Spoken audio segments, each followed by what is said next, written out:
നമസ്കാരം പ്രിയമുള്ളവരെ. മാധ്യമങ്ങൾ ചർച്ച ചെയ്യുന്ന ഏറ്റവും പ്രധാനപ്പെട്ട വാർത്ത അത് അപ്രതീക്ഷിതമായ വാർത്തയാണ്. മലയാളികൾ പ്രാർത്ഥനാപൂരിതം കാത്തിരുന്ന ഒരു വാർത്തയാണ്. നിമിഷപ്രിയയുടെ വധശിക്ഷ നീട്ടിവച്ചിരിക്കുന്നു എന്ന വാർത്ത.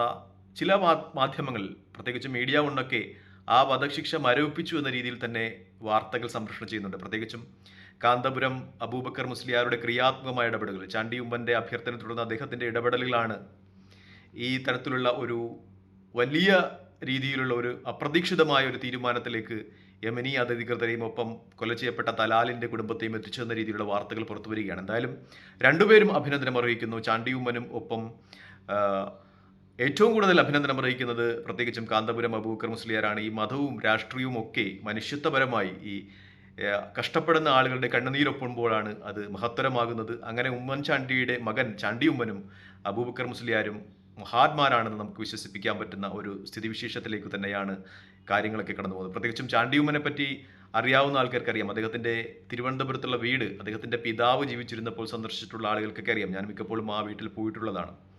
അദ്ദേഹത്തെ ആളുകൾ ഇങ്ങനെ സ്ഥിരം ആയിരക്കണക്കിന് ആളുകൾ ദിവസം വന്ന് കാണും. അദ്ദേഹത്തോട് ഓരോ കാര്യങ്ങൾ പറയും. പക്ഷേ ചില ആളുകളൊക്കെ അദ്ദേഹത്തോട് പറയാറുണ്ട്, സാറ് വിളിച്ചാൽ ആ പുള്ളിക്കാരൻ കേൾക്കും, ആ പുള്ളിക്കാരൻ എനിക്ക് എൻ്റെ മകളുടെ ഗൾഫിലെ ജോലി അല്ലെങ്കിൽ ഹോസ്പിറ്റലിലെ മകൻ്റെ ചികിത്സ ഒക്കെ ഒന്ന് ഇളവ് ചെയ്തു തരും, അങ്ങൊന്ന് വിളിക്കൂ എന്ന് പറയും. പക്ഷേ ഉമ്മൻചാണ്ടി സാറിന് ഒരിക്കലും അറിയില്ല ഈ താൻ വിളിക്കാൻ പോകുന്ന ആൾ ആരാണെന്നോ അയാളുടെ പൊസിഷൻ എന്താണെന്നോ. കാരണം അദ്ദേഹത്തിന് എല്ലാവരെയും അറിയാൻ തരമില്ലല്ലോ. പക്ഷേ എങ്കിലും അദ്ദേഹം വിളിച്ചിട്ട് പറയും, ഈ ആള് എൻ്റെ അടുത്ത ആളാണ്, നിങ്ങളുടെ ഹോസ്പിറ്റലിൽ ഇയാളുടെ മകളുണ്ട്, ചികിത്സയ്ക്ക് ഒന്ന് ഇളവ് കൊടുക്കണം, പ്രൈവറ്റ് ഹോസ്പിറ്റലാണെങ്കിൽ ഒന്ന് ഇളവ് കൊടുക്കണം എന്ന് പറയും. അല്ലെങ്കിൽ ഗൾഫിലാണെങ്കിൽ എൻ്റെ ആളാണ്, നിങ്ങളുടെ കമ്പനിയിൽ ഒരു ജോലി കൊടുക്കണം എന്നൊക്കെ പറയും. പക്ഷേ ഉമ്മൻചാണ്ടിക്ക് അറിയില്ല ഈ വിളിക്കുന്ന ആളാരാണെന്ന്. പക്ഷെ അപ്പുറത്തുള്ള ആൾക്കറിയാമായിരിക്കും, സ്വാഭാവികം. കാരണം ഉമ്മൻചാണ്ടി സാർ കേരളത്തിൻ്റെ മുഖ്യമന്ത്രി ആയിരുന്ന ആളാണ്. മുഖ്യമന്ത്രി പദം വിട്ടിട്ടും കേരളത്തിൻ്റെ ഏറ്റവും പ്രമുഖനായ രാഷ്ട്രീയ നേതാവായി തുടർന്ന ആളാണ്. അപ്പോൾ പുള്ളി കേൾക്കും, അപ്പുറത്തിരിക്കുന്ന ആൾ കേൾക്കും ഉമ്മൻചാണ്ടിയുടെ ആവശ്യം എന്താണ്, ഇത് കേട്ട് പരിഗണിക്കും. അങ്ങനെ തനിക്ക് പറ്റുന്ന രീതിയിൽ അതാരാണെന്ന് നോക്കാതെ ഉപകാരം ചെയ്തിരുന്ന ഒരാളാണ് ഉമ്മൻചാണ്ടി സാർ. അദ്ദേഹത്തിന്റെ മകനും ആ നിലവാരത്തിലേക്ക് വരുന്നു എന്ന് കേൾക്കുമ്പോൾ വളരെ പ്രതീക്ഷയുണ്ട്. പ്രത്യേകിച്ച് ഉമ്മൻചാണ്ടി സാറിന്റെ അവസാനത്തെ ഇടപെടൽ പോലും ഈ നിമിഷപ്രിയയുടെ കാര്യത്തിലായിരുന്നു. നിമിഷപ്രിയയുടെ മോചനവുമായി ബന്ധപ്പെട്ടായിരുന്നു അദ്ദേഹത്തിന്റെ അവസാന ഫോൺ കോൾ. വളരെ വേദനാപൂർണമായിരുന്നു അദ്ദേഹത്തിന്റെ ഫോൺ കോൾ. കാരണം ശബ്ദമൊക്കെ നഷ്ടപ്പെട്ട് വല്ലാതെ വേദന സഹിച്ചാണ് അദ്ദേഹം ആ ഫോൺ കോൾ ചെയ്യുന്നത്. അതുമായി ബന്ധപ്പെട്ട വീഡിയോകളൊക്കെ സോഷ്യൽ മീഡിയയിൽ ഇപ്പോഴും പ്രചരണത്തിലുണ്ട്. അതേ പാറ്റേൺ തന്നെ ചാണ്ടി ഉമ്മനും പിന്തുടരുന്നു എന്ന് പറയുമ്പോൾ അത് ആശ്വാസമാണ്. അബൂബക്കർ മുസ്ലിയാരെ പറ്റി പറയുകയാണെങ്കിൽ, ഞാൻ എൻ്റെ കോളേജ് വിദ്യാഭ്യാസ കാലഘട്ടത്തിലൊക്കെ അദ്ദേഹത്തെ ഒരു പിന്തിരിപ്പനായിട്ടാണ് കണ്ടിരുന്നത്. കാരണം അദ്ദേഹം സമൂഹത്തെ പിന്നോട്ടടിക്കുന്നു എന്നൊക്കെ രീതിയിലുള്ള ഒരു പ്രചരണം വളരെ ആസൂത്രിതമായി ചില സ്ഥലങ്ങളിൽ നിന്നൊക്കെ വന്നപ്പോൾ അത് വിശ്വസിച്ചു പോയിരുന്ന ഒരാളായിരുന്നു ഞാൻ. പക്ഷേ എൻ്റെ പ്രവാസ ജീവിതം തുടങ്ങുന്നതിന് ശേഷമാണ് അബൂബക്കർ മുസ്ലിയാരുടെ ഒരു മഹത്വം മനസ്സിലാകുന്നത്. പ്രത്യേകിച്ചും ഞാൻ പ്രവാസ ജീവിതം തുടങ്ങുമ്പോൾ, നേരത്തെ ഞാൻ ദുബൈയിലായിരുന്നു, ആ സമയത്തൊക്കെ ഒരുപാട് ആളുകളെ, അദ്ദേഹത്തിൻ്റെ മർക്കസിൽ പഠിച്ച ആളുകളെ പരിചയപ്പെടുന്നതിന് സാധിച്ചിട്ടുണ്ട്. മിക്കപ്പോഴും അനാഥരായിരുന്ന ഒരുപാട് ആളുകൾ അദ്ദേഹത്തിൻ്റെ സഹായത്തോടുകൂടി, അദ്ദേഹത്തിൻ്റെ ചേർത്ത് നിർത്തലോടുകൂടി പഠിച്ച് ഉന്നതിയിലെത്തി ഇവിടെ വലിയ ഉദ്യോഗസ്ഥരൊക്കെ ആയിട്ടുണ്ട് ഗൾഫിലൊക്കെ. ഗൾഫിൽ മാത്രമല്ല, ലോകത്തിൻ്റെ വിവിധ ഭാഗങ്ങൾ അദ്ദേഹത്തിൻ്റെ അവിടെയുള്ള സ്വാധീനമൊക്കെ ഉപയോഗിച്ച് അവരെയൊക്കെ വലിയ പൊസിഷനിലാക്കിയിട്ടുണ്ട്. അവർക്കൊരിക്കലും സ്വപ്നം കാണുവാൻ പറ്റാത്ത രീതിയിലുള്ള പൊസിഷനിൽ അദ്ദേഹം ആക്കിയിട്ടുണ്ട്. കാരണം അദ്ദേഹത്തെ പോലെ ഒരാൾ ചേർത്ത് പിടിച്ചിരുന്നില്ലെങ്കിൽ അവരൊന്നുമാകുമായിരുന്നില്ല. വെറും അനാഥരായി അവർ സമൂഹത്തിൽ ഒന്നുമല്ലാതായി മാറുമായിരുന്നു. അവരെയൊക്കെ അദ്ദേഹം ചേർത്ത് പിടിച്ചിട്ടുണ്ട്. അവർ സമൂഹത്തിൻ്റെ ഉന്നത ശ്രേണികൾ എത്തിച്ചിട്ടുണ്ട്. അത്തരം പ്രവർത്തനങ്ങളാണ് മത നേതാക്കന്മാരുടെ ഇടയിൽ നിന്നും രാഷ്ട്രീയ നേതാക്കന്മാരുടെ ഇടയിൽ നിന്നും വേണ്ടത്, അല്ലാതെ ആദർശ പ്രസംഗങ്ങളല്ല എന്ന് വിശ്വസിക്കുന്ന ഒരാളാണ് ഞാൻ.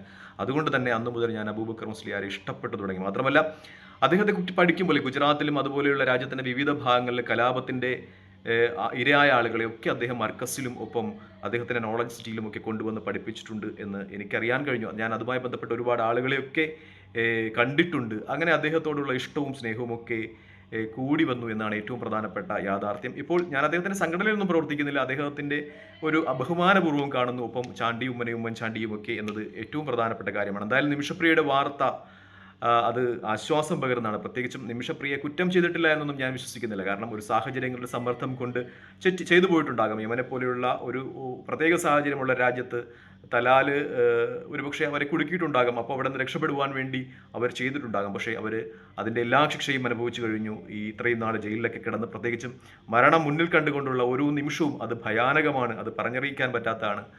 ഇന്നുവരെയും നാളെ അവർ മരണപ്പെടുമെന്ന് അവർ മനസ്സിൽ ഉറപ്പിച്ചിരിക്കുമ്പോഴാണ് ഇങ്ങനെ ഒരു ആശ്വാസ വാക്കുണ്ടാകുന്നത്. ഒരു ആശ്വാസപരമായ നടപടി യമൻ്റെ സർക്കാരിൻ്റെ ഭാഗത്തു നിന്നും തലാലിൻ്റെ ബന്ധുക്കളുടെ ഭാഗത്തു നിന്നും അബൂബക്കർ മുസ്ലിയാരുടെ ശ്രമഫലമായി ഉണ്ടാകുന്നത്. ഒപ്പം ചാണ്ടി ഉമ്മൻ്റെയും അത് വളരെ ജാനകമാണ് എന്ന് തന്നെ പറയാം. പ്രത്യേകിച്ചും സോഷ്യൽ മീഡിയയിലേക്ക് ഇതുമായി ബന്ധപ്പെട്ട് വരുന്ന ചില കമൻറ്റുകളൊക്കെ അത് നിരാശാജനകമാണ്. കാരണം നിമിഷപ്രിയ തെറ്റ് ചെയ്തു, അവർ ശിക്ഷ അനുഭവിക്കണം എന്നൊക്കെ പറഞ്ഞുകൊണ്ടുള്ള ചില കമൻറ്റുകൾ ചെയ്തിട്ടുണ്ടാകാം. പക്ഷേ അത് ഇസ്ലാമിക നിയമം അനുസരിച്ച് ഇപ്പോൾ തെറ്റു ചെയ്തു എങ്കിലും കൊല ചെയ്യപ്പെട്ട ആളുടെ ബന്ധുക്കൾ മാപ്പ് കൊടുക്കുകയാണ്, അവർ ഇനി മോചനത്തിന് അർഹയാണ് എന്നത് തന്നെയാണ് ഏറ്റവും പ്രധാനപ്പെട്ട വസ്തുത. പ്രത്യേകിച്ചും അബൂബക്കർ മുസ്ലിയാരുടെയും ഒപ്പം കാന്തപുരം അബൂബക്കർ മുസ്ലിയാരുടെയും ഇന്ത്യൻ ഗ്രാൻഡ് മുഫ്തി അദ്ദേഹത്തിൻ്റെ ഇടപെടലുകളും ഒപ്പം ചാണ്ടി ഉമ്മൻ്റെ ഇടപെടലുകളും അഭിനന്ദനം അർഹിക്കുന്നു എന്ന കാര്യത്തിൽ സംശയമില്ല. ഇത്തരം ഇടപെടലുകളാണ് പൊതുസമൂഹത്തിൽ ആവശ്യം. മിക്കപ്പോഴും ഒന്ന് തളർന്നു പോകുമ്പോൾ ചേർത്തു പിടിച്ചാൽ എല്ലാവരും ആ തളർച്ചയ്ക്ക് അതിജീവിച്ച് മുന്നോട്ട് കുതിക്കും. അത് അവരെ ജീവിതത്തിൽ എപ്പോഴും എവിടെയെങ്കിലുമൊക്കെ എത്തപ്പെടുമെന്നത് യാഥാർത്ഥ്യമാണ്. മിക്കപ്പോഴും ജീവിതത്തിൽ ഒന്ന് തളർന്നു പോയാൽ അവരെ ചേർത്ത് പിടിക്കുവാൻ ആരുമില്ലാതാകുന്നു, അവരെ ക്രൂശിക്കുവാനാണ് ആളുകളുള്ളത്. അതുകൊണ്ടാണ് മിക്കപ്പോഴും ആത്മഹത്യകളും അതുപോലെയുള്ള കാര്യങ്ങളുമൊക്കെ പെരുകുന്നത്. അതുകൊണ്ട് തന്നെ സമൂഹത്തിൽ AP അബൂബക്കർ മുസ്ലിയാരെയും ചാണ്ടിയുമ്മനെ പോലെയുള്ള ആളുകൾ ഇനിയും അധികം ഉണ്ടായേണ്ടിയിരിക്കുന്നു എന്നാണ് വസ്തുത. പണ്ട് കവി പറഞ്ഞതുപോലെ വരണം ഉപഗുപ്ത നിർവാണ നിമഗ്നനാകാതെ വീണ്ടും ഭൂമി ദേവിക്ക് വേണം ഇനിയും ഇതിലും അധികം പേരെ. എനിക്ക് അബൂബക്കർ മുസ്ലിയാരോട് പറയാനുള്ളത് ഇത് തന്നെയാണ്, ചാണ്ടിയുമ്മനോട് പറയാനുള്ളത് ഇത് തന്നെയാണ്. വരണം ഉപഗുപ്ത നിർവാണ നിമഗ്നനാകാതെ വേണം വീണ്ടും ഭൂമിക്ക് വേണം ഇനിയും ഇതിലും അധികം പേരെ. തൽക്കാലം ഈ വീഡിയോയുമായി ഇവിടെ വാങ്ങണം. മറ്റൊരു വീഡിയോയുമായി കാണുന്നവരെ പ്രാർത്ഥന ഉൾപ്പെടുത്തുക. വീഡിയോ ഇഷ്ടപ്പെടുന്നുണ്ടെങ്കിൽ ലൈക്ക് ചെയ്യുക, ഷെയർ ചെയ്യുക, കമൻറ്റ് ചെയ്യുക. മറ്റൊരു വീഡിയോയുമായി കാണുന്നവരെ ജയ് ഹിന്ദ്.